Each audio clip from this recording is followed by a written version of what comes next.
Welcome to my channel Mission H-TET PGT Physics Exam. Question number 21st.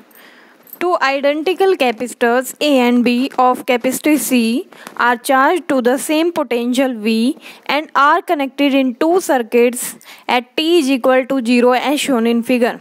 We have two figures A and B. The charges on capacitors A and B at a time t is equal to RC are respectively.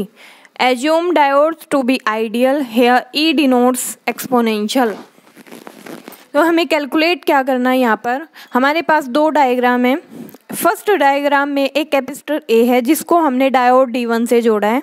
Second जो diagram है उसमें capacitor B है जिसको हमने D2 diode से जोड़ा है, connect किया है। ठीक है, अब यहाँ पर देखिए सॉल्यूशन में देखो, जो D1 डायोड है वो कैपेसिटर के पॉजिटिव से कनेक्ट है। ये बोल सकते हैं डायोड D1 का जो P साइड है वो पॉजिटिव से कनेक्ट है। इसका मतलब diode D1 is forward boys. And in second case diode D2 का जो N साइड है वो पॉजिटिव से कनेक्ट है। इसका मतलब डायोड D2 क्या है, रिवर्स बायज है।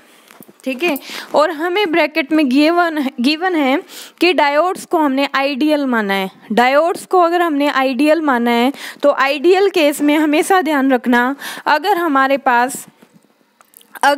पास आइडियल डायोड है और वो फॉरवर्ड बायज है, ठीक है, तो उसको हम कैसे कंसीडर करते हैं, एक स्ट्रेट लाइन मान लेते हैं कि करंट मैक्सिमम फ्लो करता है।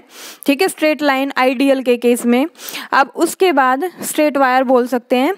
और अगर मान लीजिए एक आइडियल डायोड है और वो रिवर्स बायज कंडीशन में है तो इसका मतलब हमारा जो सर्किट है वो ओपन हो जाता है। ठीक है, तो यही कॉन्सेप्ट यहाँ पर यूज करना था। यहाँ पर देखिए, अगर डायोड D1, इस केस में जो D1 है वो फॉरवर्ड बायज है। फॉरवर्ड बायज की वजह से यहाँ पर क्या आ जाएगा, देखिए डायरेक्ट जो कैपेसिटर है वो रेजिस्टेंस के से कनेक्ट हुआ है। ठीक है, यहाँ D1 की बजाय मैंने क्या कर दिया, स्ट्रेट लाइन ड्रॉ कर दी। ठीक है, मतलब ये सर्किट क्या है, क्लोज है, मैक्सिमम करंट फ्लो करेगी। ठीक है, सेकंड केस में डायोड D2 क्या है, रिवर्स बायज है। रिवर्स बायज होने का मतलब क्या है, यहाँ पर क्या बन गया, ओपन सर्किट बन गया। ओपन सर्किट मतलब कोई करंट फ्लो नहीं करेगी। यहाँ पर कोई करंट फ्लो नहीं करेगी तो जितना चार्ज कैपेसिटर के ऊपर है Q is equal to CV उतना ही रहेगा, remain same, Q is equal to CV। ठीक है, time t is equal to 0 पे जितना चार्ज था उतना ही चार्ज रहेगा सेकंड केस में, क्योंकि यहाँ पर ओपन सर्किट है। ठीक है, फर्स्ट केस में देखिए ये क्लोज सर्किट है, करंट फ्लो करेगी। एक करंट फ्लो करने की वजह से यहाँ पर जो फॉर्मूला होता है ये ध्यान रखना है। फॉर्मूला पोटेंशियल का क्या होता है, V dash is equal to V क्या है, at t is equal to 0 पे जितना पोटेंशियल था। ठीक है, तो V e raise to power minus t by RC।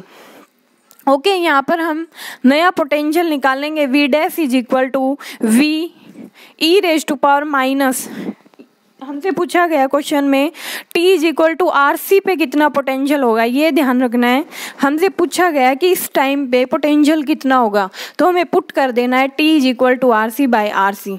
ठीक है, यहाँ से क्या बन गया हमारे पास, V dash is equal to V by E। अब हमें पता है चार्ज क्या होता है, charge Q is equal to C into V।